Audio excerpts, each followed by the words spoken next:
तो देखो continuity and differentiability शुरू करते हैं। कॉन्टिन्यूटी डिफरेंशियबिलिटी,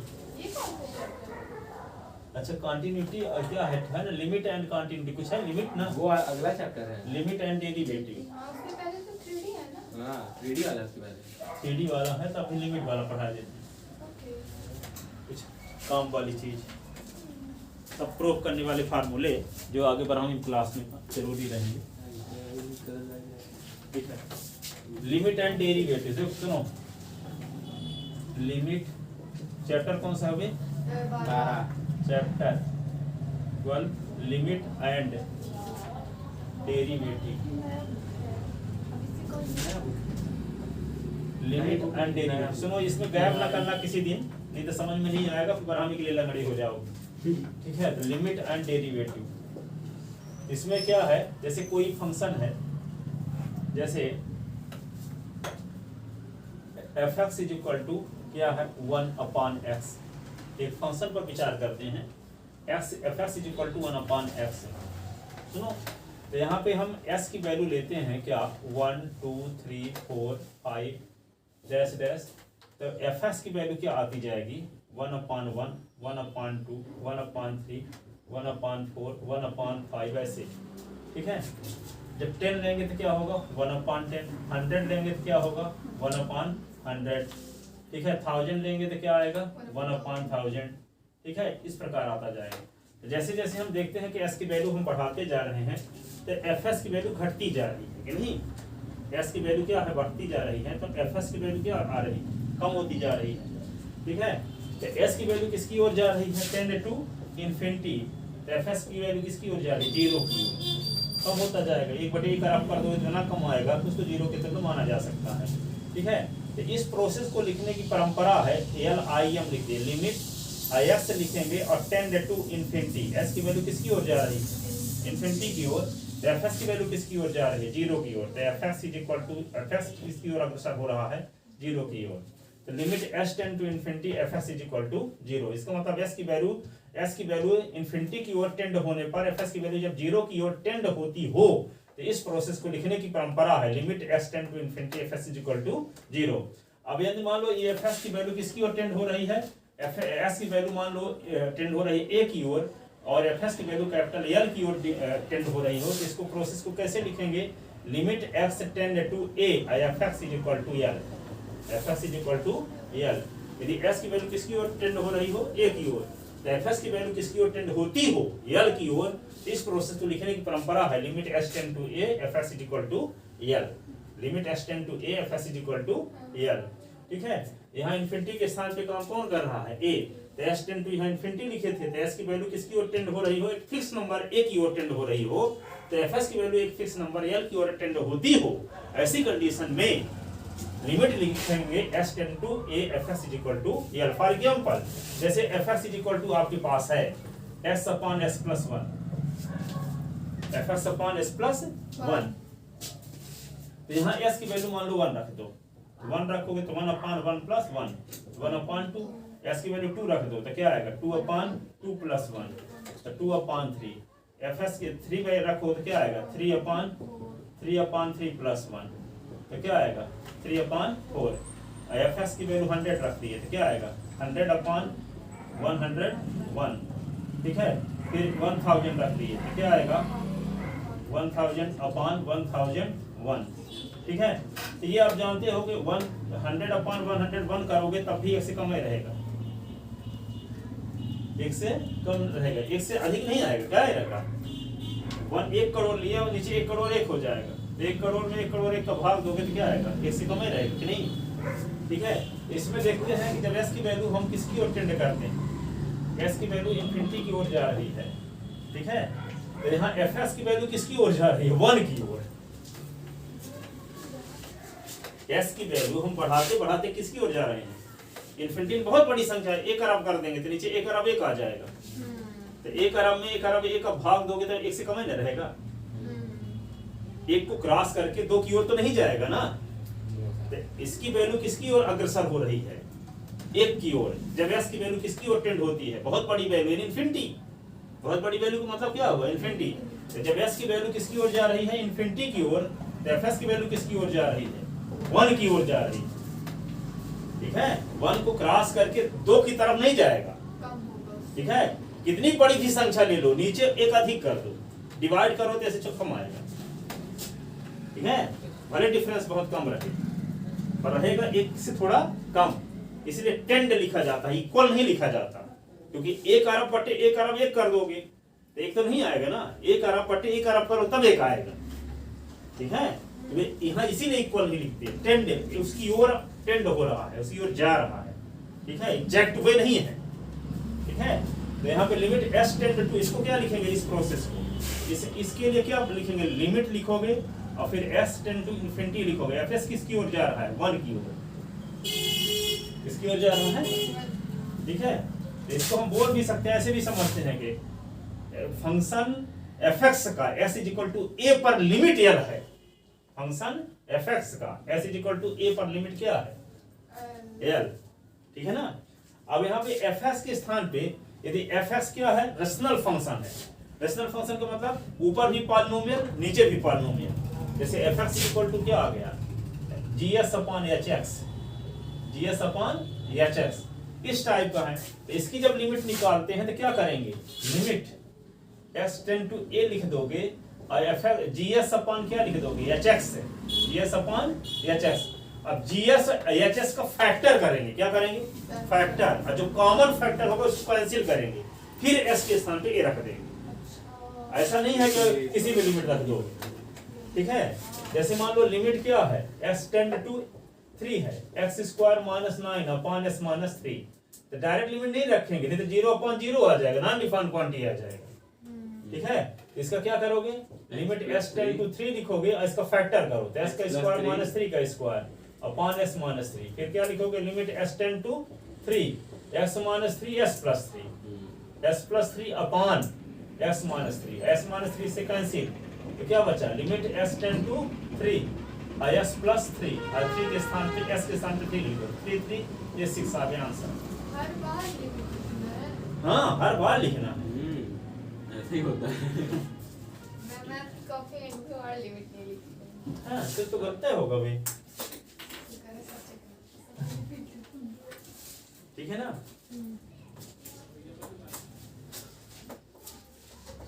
और फिर जब लास्ट में आंसर आएगा तो उसमें भी आपसे लिमिट लिखना पड़ेगा क्या? नहीं वाह, लास्ट में आंसर नहीं लिखना पड़ेगा। देखो क्वेश्चन बताते हैं, लिखो question. Question first, evaluate limit x tend to 3 x square minus 9 upon s minus 3। इसको सॉल्व करते हैं तो limit x tend to 3 x का स्क्वायर माइनस 3 का square upon s minus 3, limit x tend to 3 s minus 3 s plus 3 upon s minus 3। Common factor को cancel करो, limit s tend to 3 x plus 3। ठीक है, तो x के स्थान पे 3 प्लस 3, अब s के स्थान पे 3 रख देता, अब लिमिट रखने की जरूरत नहीं है। इसके मतलब यह जहां s बराबर 3 है तब s की वैल्यू तो रखी नहीं है, अब s की वैल्यू 3 रख दी तब काहे के लिखेंगे जहां s बराबर 3। 3 प्लस 3 क्या हो गया, 6, ये आंसर। ठीक है ना, वो limit x tends to b के बाद फिर आपने x प्लस को लिख दिया, तो उसके नीचे कैसे आ जाती है वैल्यू? ये तो काट दिया, x प्लस 3 बचा ना है, हाँ, उसके नीचे s टेंड टू 3 तक अब रख दिए, जब कॉमन फैक्टर कट जाए तब वैल्यू रख दो ये वाली s के स्थान पे। मतलब x equal to common factor काटने के बाद रखना है वैल्यू s के स्थान पे ये वाली। ठीक है ना, वहां डायरेक्ट रखते तो क्या आता, 3 का स्क्वायर 9 माइनस 9 3 माइनस 3, तो 0 अपॉन 0 नॉन डिफाइंड क्वांटिटी। ये सारे क्वेश्चन तो सर बोले तो करो, हम लोग सब में डायरेक्ट वैल्यू रखते तो 0 0 आता था। कॉमन फैक्टर स्कोर में भी यही चालू हो गया सर, जो है हाँ। आज से है हाँ जी। चलो तो हम पूरे फार्मूला भी प्रूव करवा देते हैं, कल मजा आ जाएगा आपको। चलो देखो, लिख लिए थे ना। Yes sir. अब इसी क्वेश्चन को, ये फैक्टराइजेशन मेथड है, इसको बोलते हैं फैक्टराइजेशन मेथड। अब इसको सब्स्टिट्यूशन मेथड से इसी को सॉल्व करते हैं।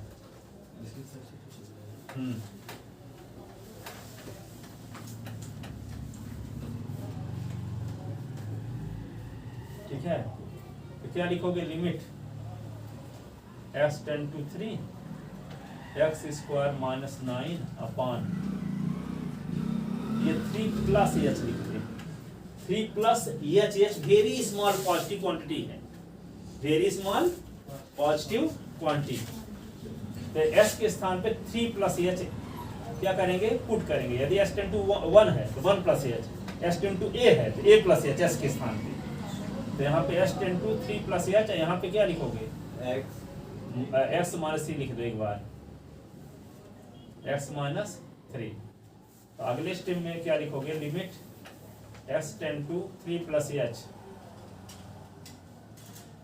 3 प्लस एच का square minus 9 upon 3 plus h minus 3।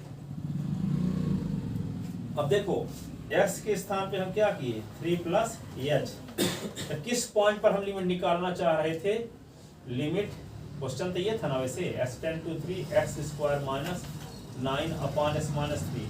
तो हम s इक्वल टू 3 पर लिमिट निकालना चाहते हैं, यहाँ 3 पुट करो, तो 3 टेन टू 3 प्लस एच, तो 3 को इधर ले आओ, तो 3 माइनस 3 और 10 टू एच, तो 0 10 to h, it means h tend to 0।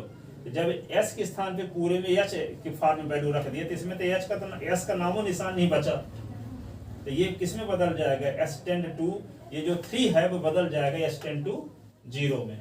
ठीक है, s टेन टू 3 किस में बदल जाएगा, s टेन टू 0 में। हम s के स्थान पे क्या सब्स्टिट्यूट किए हैं, यहाँ पे 3 प्लस एच पुट किए हैं ना, तो 3 प्लस एच जब पुट किए हैं तो हम लिमिट किस पॉइंट पर निकालने जा रहे हैं, 3 पर, इसलिए s के स्थान पे 3 रख के h की वैल्यू निकाल लिए, h की वैल्यू निकाले तो क्या आया, 0। इसका मतलब जब s की वैल्यू 3 प्लस एच की ओर टेंड होगी तो h की वैल्यू किसकी ओर टेंड होगी, 0 की ओर। ठीक है, तो यहाँ पे अगले स्टेप में हम क्या लिख देंगे, अब लिमिट s टेंड, क्योंकि इसमें फंक्शन में कहीं x नहीं है ना, और सॉल्व करने के बाद हम वैल्यू रखते हैं जो वेरिएबल यहाँ रहती है, जैसे यहाँ x टेन टू 3 था ना, तो s के स्थान पे 3 रखेंगे। अब यहाँ पे इसको सॉल्व करने के आंसर तो h के फॉर्म में रहेगा, और लिमिट रहेगी s टेन टू के रूप में, तो हम वैल्यू कहाँ पुट करेंगे।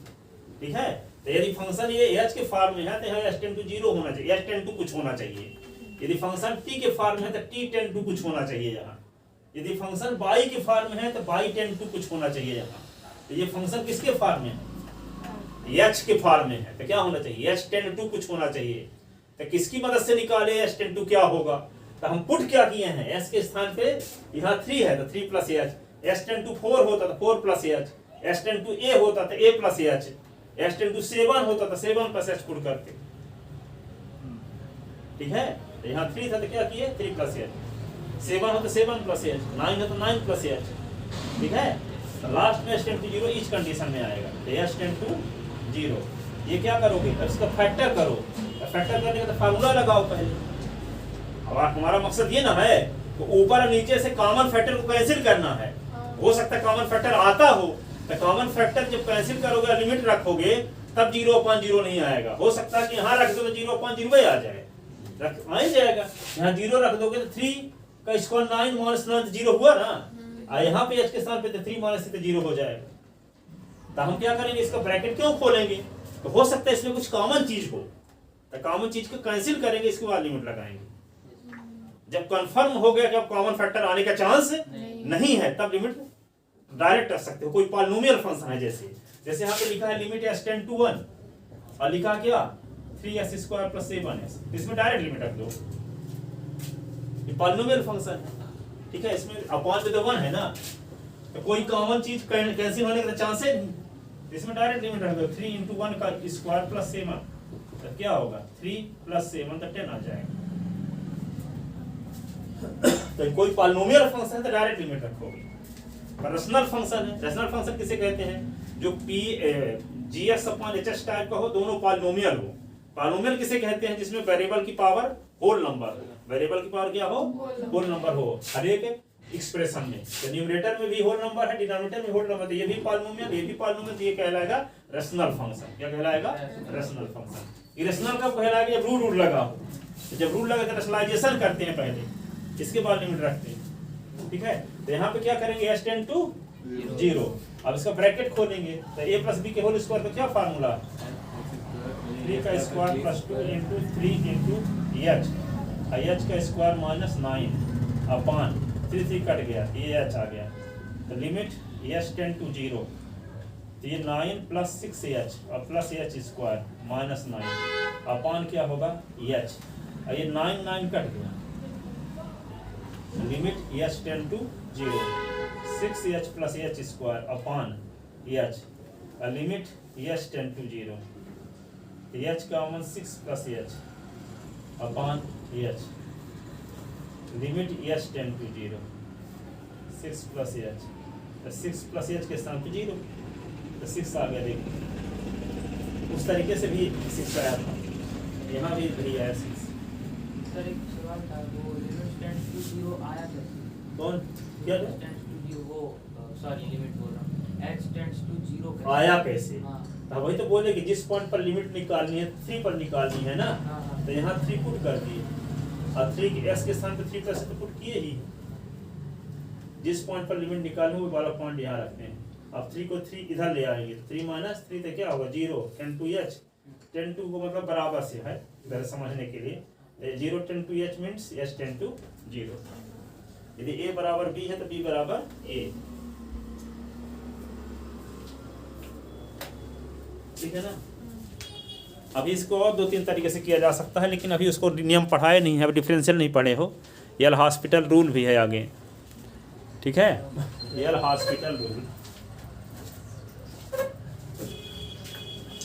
सरकारी लिख लेते ना। अब आगे देखो अगला क्वेश्चन, अब फार्मूला प्रूफ करते हैं।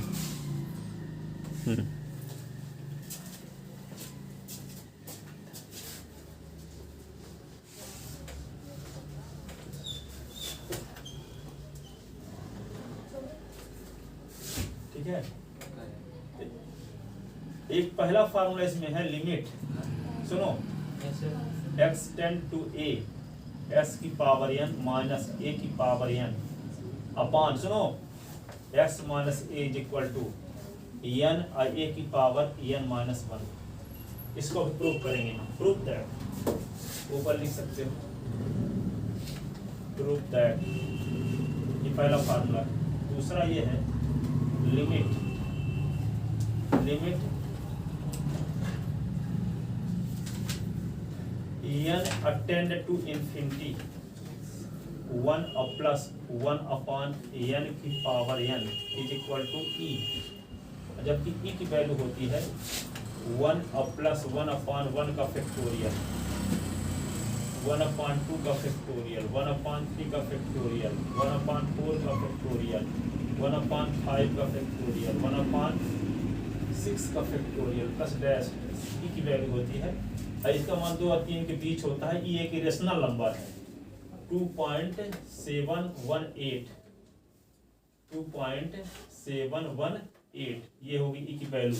इसको सॉल्व करने से e की पावर s की वैल्यू होती है 1 प्लस s की पावर 1 अपान 1 का फैक्टोरियल, s की पावर 2 अपान 2 का फैक्टोरियल, s की पावर 3 अपान 3 का फैक्टोरियल, s की पावर 4 अपान 4 का फैक्टोरियल, s की पावर 5 अपान 5 का फैक्टोरियल प्लस डैश डैश। तो यहाँ पे देखो e की पावर s का फार्मूला ये है, तो s के स्थान पे 1 रख दोगे तो e की पावर 1 आ जाएगा। तो यहाँ क्या होगा 1 की पावर 1 अपान 1 का फैक्टोरियल तो 1 ही होगा, 1 की पावर 2 अपान 2 का फैक्टोरियल तो 1 की पावर 2 भी कर तो 1 ही आएगा। 1 के स्थान पे 3 रख दोगे तो 1 की पावर 3 इक्वल टू 1 ही आएगा, तो 1 अपान 3 का फैक्टोरियल। 1 के s के स्थान पे 1 लिख दोगे तो 1 की पावर 4 अपान 4 का फैक्टोरियल, तो 1 की पावर 4 क्या होगा 1 ही ना होगा। इसका फार्मूला ये है, और इसी में s के स्थान पे 1 रख देने से ये आ गया। इसको सॉल्व करोगे पूरा, 1 अपान 1 का फैक्टोरियल तो 1 ही ना होगा, तो 1 1 2 हुआ, तो 2 से इसका अधिक मान होगा, और 1 अपान 2 का फैक्टोरियल 2 इंटू 1 तो 0.5, तो 2.5 तो 3 टर्म को जोड़ने से आ गया, लेकिन इसके सभी टर्म को जब जोड़ा जाता है तो आता है 2.718, क्या आता है, यानी 2 और 3 के बीच इसकी वैल्यू रहती है, ठीक है। ये एक इरेशनल नंबर है, क्या है, इरेशनल, पॉइंट के बाद कितने डिजिट हैं उसकी गिनती नहीं की जा सकती, डैश डैश लगा है, तो मतलब वो इन्फिनिटी तक जा रहा है ना। हाँ होते होते हाँ इन्फिनिटी तक जा रहा, इन्फिनिटी तक जाएगा। अब देखो इसमें limit n tend to infinity 1 + 1 upon n की power n is equal to e। दूसरा फार्मूला। तीसरा फार्मूला ये है limit x tend to 0 1 + x upon a की power a upon x is equal to e। चौथा limit x tend to 0 1 + x की power 1/s is equal to e। पांचवा formula limit x tend to 0 e की power x is equal to 1। छठवां formula limit x tend to 0 e की power s minus 1 upon x is equal to 1। सातवां formula limit x tend to 0 e की power ये होगा log of 1 + x upon x is equal to 1 log of. आठवां formula limit x tend to 0 a की power x minus 1 upon x is equal to log of a to the base of e। 9 number formula limit x tend to 0 sin x is equal to 0। 10 number formula limit x tend to 0 यहाँ हो सकता आता ना हो। फिर 8 number में क्या लिखा है वहाँ पे? Limit x tend to 0 a की power s minus 1 upon s तो log of a to the base of e। अच्छा log a to the base of। Limit क्या है? Limit x tend to 0 cos x is equal to क्या होगा 1। और 11 number limit x tend to 0 sin x upon x is equal to 1। 12 number limit x tend to 0 x upon sin x is equal to 1। 13 number limit x tend to 0 tan x upon x is equal to 1। 14 number limit x tend to 0 x upon tan x is equal to 1। अब 15 अपन इस formula बना देना कि limit s tend to 0 cos x upon s is equal to 1 बना दी। ये false है, is not equal to 1।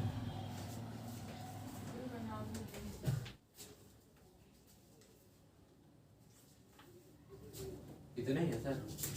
हाँ, और डिफरेंट लिमिट में इतने फार्मूले हैं, डेरिवेटिव के 18 और फार्मूले।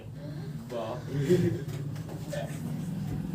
इसीलिए लगता है ये बड़ा हम काम आएगा। पर अभी भाई इंटीग्रेशन वगैरह काम आएगा ना? हाँ, डिफरेंशियल ये इंटीग्रेशन। फिजिक्स में काम है। हाँ, बीच में होता रहता है। इस तरह का काम नहीं आएगा फिजिक्स में। तो ये हम सभी फार्मूला प्रूव करके दिखाते हैं। ये तो लिखे अभी हाँ, समय इजाजत देगा सर? 14 फार्मूला प्रूफ फिजिक्स पे पढ़ने जाओगे ना अभी? 10 मिनट है ये। ना जाते तो पूरा कर देते आ जाए, नहीं तो वही स्वाद ले लेंगे स्कूल वाले से आ जाती है बढ़ाने।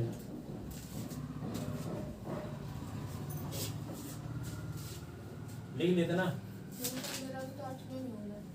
अभी। हाँ, समझ रही। एक फार्मूला और लिखे देते हैं log ऑफ 1 + x। वो e के पावर में a है सर, log e a।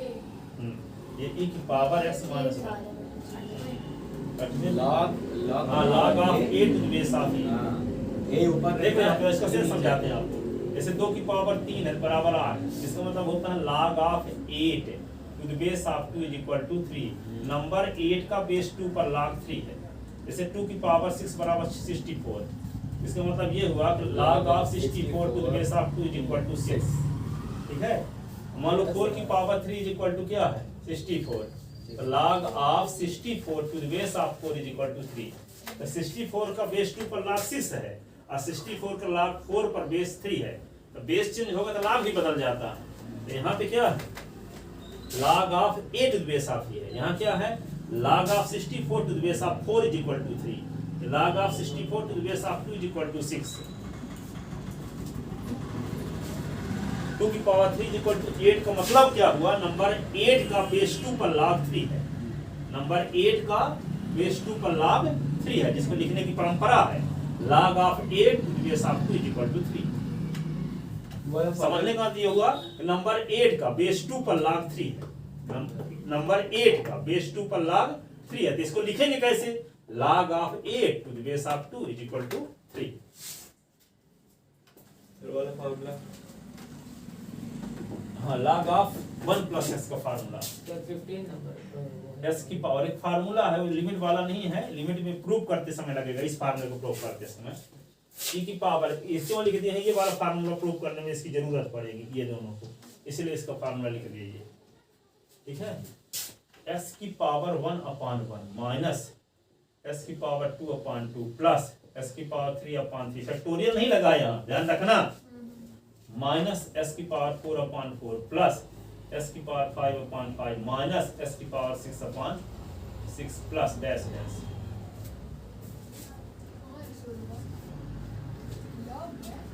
ये फार्मूला है, इनको प्रूव नहीं करेंगे, प्रूव करते समय इसके यूज होने वाला रॉ मटेरियल।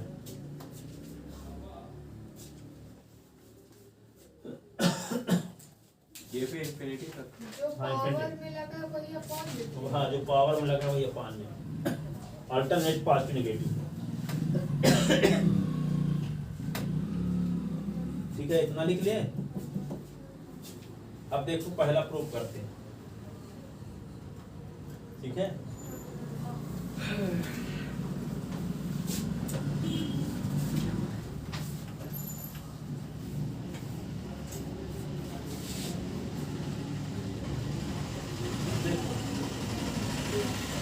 क्या करेंगे इसमें, अभी हम सब्स्टिट्यूशन मेथड जब बताए थे, यहाँ तो फैक्टर कर नहीं सकते, फैक्टर नहीं कर सकते, क्यूब होता तो कर लेते, स्क्वायर होता तो कर लेते, पर यहाँ पे पावर n है तो फैक्टर नहीं कर पाओगे, इसलिए क्या करो सब्स्टिट्यूशन मेथड लगाते हैं। लेफ्ट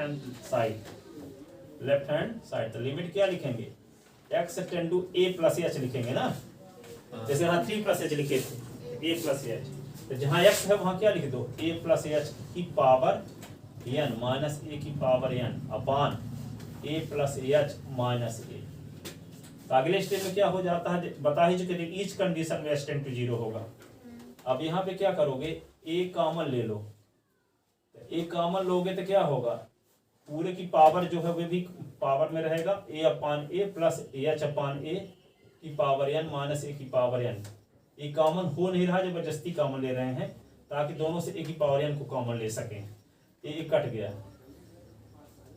जैसे मान लो a प्लस बी का होल स्क्वायर, इससे a कॉमन लेना चाहते तो क्या होगा, a upon a plus B upon a की पावर 2, तो a का स्क्वायर भी लगेगा।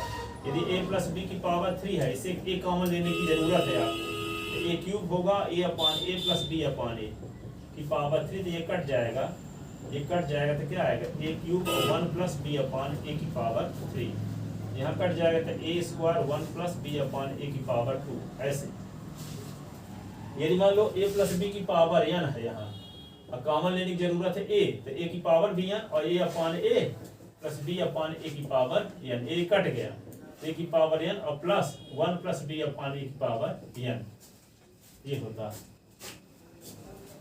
तो यहाँ a कट गया ना, अब अपान h पर बचा, तो लिमिट क्या हुआ, h टेंड टू 0, a की पावर n, ये बचा क्या, 1 प्लस h अपान a की पावर n माइनस a की पावर n अपान h।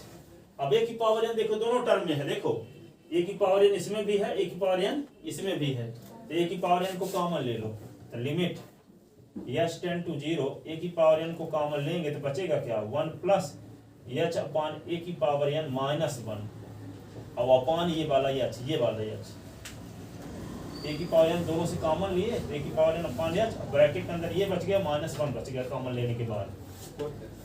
आप क्या करोगे, इसमें बायनोमियल थ्योरम लगाओ, सुनो, इसमें कौन सा थ्योरम लगाओगे, बायनोमियल थ्योरम, बायनोमियल थ्योरम से एक्सपेंड करो, तो limit h tend to 0, a की power n upon h, binomial theorem से क्या करोगे, nc 0, फर्स्ट टर्म की पावर दोनों का difference n minus 0, second term h upon a की पावर जो सबट्रैक्ट हो रहा है 0, फिर क्या होगा, nc1, 1 की पावर n माइनस 1 और h अपान a की पावर 1, यही ना। फिर क्या लिखेंगे, nc2, 1 की पावर n माइनस 2 और h अपान a की पावर 2 डैश डैश। हाँ, कहाँ तक जाएगा, nc n और 1 की power n minus n h upon a की पावर n, ठीक है, लास्ट में माइनस 1,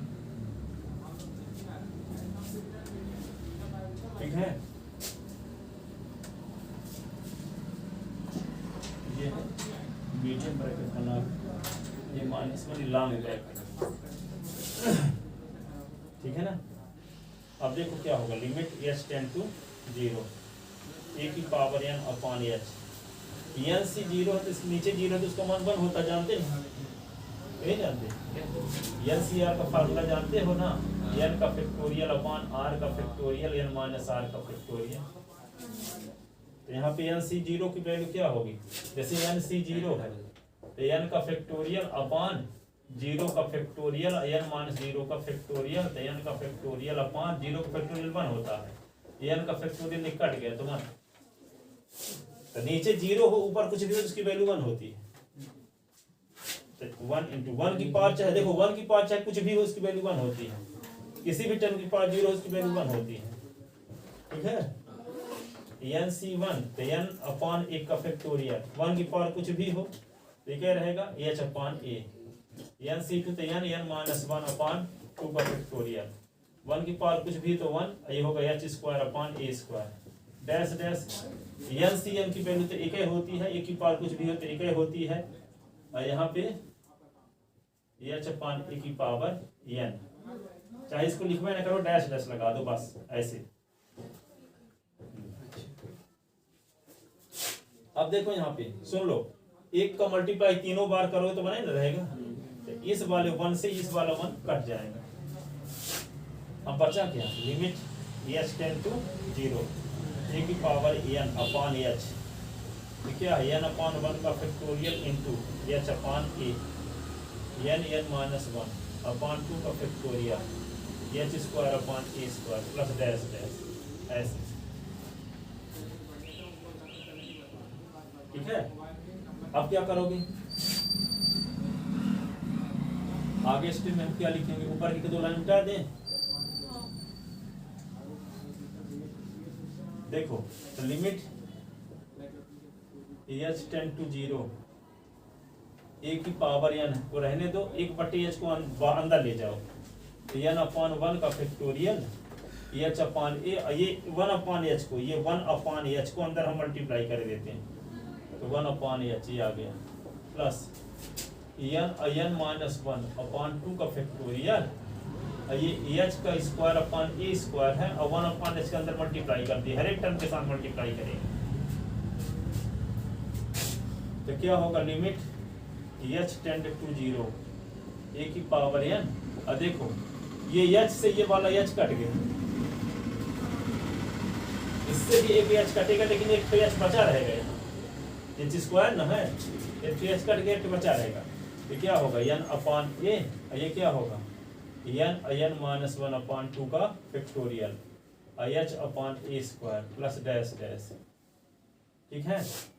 अब जहां h है वहां क्या लिखना है, जहां h है वहां 0 रखना है, तो क्या लिख दोगे आप, a की power n upon a, n minus 1 upon 2 का फैक्टोरियल, आगे 0 अपॉन a स्क्वायर, आगे सब में h रहता, तो h के स्थान पे 0 रख दिया तब लिमिट काहे लिखे, इसका मतलब जहां h के स्थान पे 0 है तो h के स्थान पे 0 लिख दिया तब काहे लिखे जहां h के स्थान पे 0 है, ठीक है।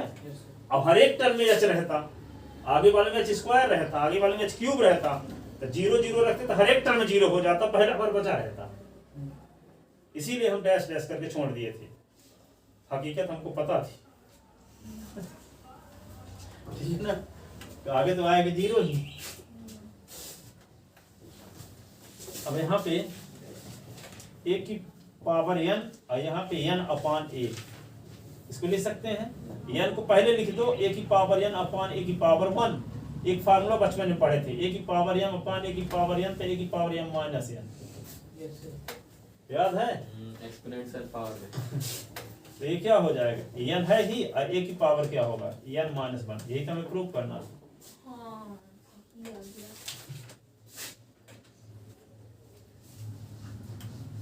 ठीक है। तो किसकी वैल्यू आ गई, limit s tend to a s की पावर n माइनस a की power n upon s minus a is equal to क्या हुआ n a की पावर n माइनस 1। इसका यूज कैसे करोगे, जैसे लिमिट s टेंड टू 3 है, s क्यूब माइनस 3 का cube upon s minus 3, s minus 3 तो क्या लिख दोगे 3 और 3 की पावर 3 माइनस 1। जैसे मान लो लिमिट है s टेंड टू 5, s की पावर 4 और 5 की पावर 4 अपॉन s माइनस 5, तो क्या लिख देंगे 4 और 5 की पावर 4 माइनस 1। यहाँ लिमिट क्या है s टेंड टू 6, s की पावर 7 और 6 की पावर 7 अपॉन s माइनस 6, तो क्या लिख देंगे 7 और 6 की power 7 minus 1। Limit s tend to यहाँ पे मान लो 8 है, s की पावर n है, 8 की पावर n है अपॉन s माइनस 8 है, तो क्या लिख देंगे n और 8 की पावर n माइनस 1। समझ गए फार्मूला किस प्रकार से यूज करोगे, ये समझ में आया? इस प्रकार से फार्मूले का यूज करेंगे। अब कहीं पे आ गए, जैसे मान लो एक क्वेश्चन लिख लेते हैं, इवैल्यूएट है टाइम 1 मिनट, ये एक्सरसाइज का क्वेश्चन नंबर 1 किसी में होगा। हाँ s टेंड टू यहाँ मान लो 2 है, s की power 4 minus 16 upon s minus 2, ठीक है। तो इसको कैसे सॉल्व करोगे, लिमिट s टेंड टू 2 और s की पावर 4 और 2 की पावर 4 अपॉन s माइनस 2, ये वाला फार्मूला अब लग जाएगा। देखो माइनस माइनस है, यहाँ 2 है, यहाँ है 2 है, यहाँ भी 2।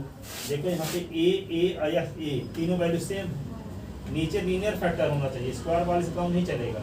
यहाँ माइनस तो यहाँ माइनस होना जरूरी है, तभी फार्मूला लगेगा।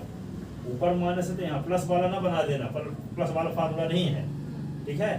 तो ये क्या हो जाएगा फार्मूला से 4 और 2 की पावर 4 माइनस 1, तो 4 और 2 की पावर क्या होगा 3, तो 4 इंटू 2 इंटू 2 इंटू 2, तो क्या होगा 8 चौक 32, ये आंसर हो गया, ठीक है।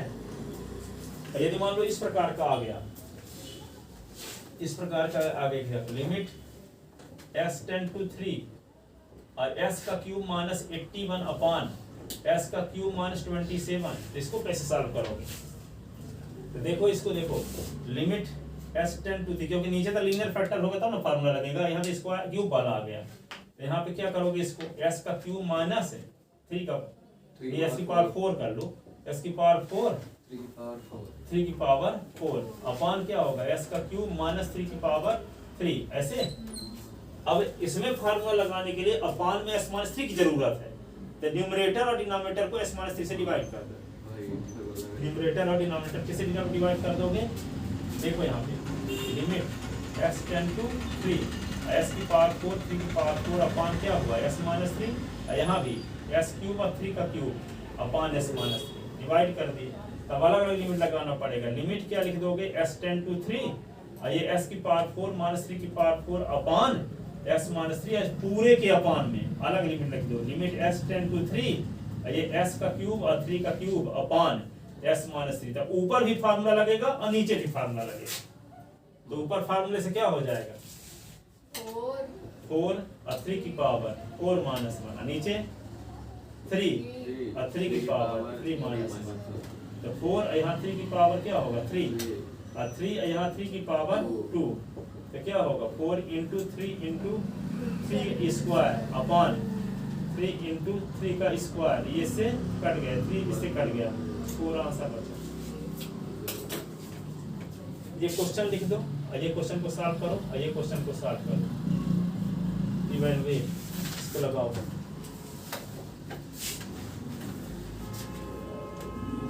इतना भयंकर होगा सर, अभी तक रेडो लगी आ रहा था, क्या आ गया।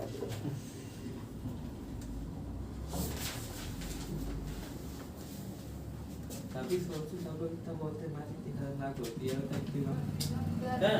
नहीं वो खतरनाक नहीं है, बहुत आसान लगेगी आपको। हम क्वेश्चन नहीं बताए, फार्मूला प्रूव करने लगे। हम सोच रहे थे कि कल कुछ है पढ़ी हुई चीज पढ़ो, नहीं तो वहाँ पढ़ी हुई चीज यहाँ पढ़ते हो, तो रिवीजन यहाँ होता है, हम सोचते हैं रिवीजन वहाँ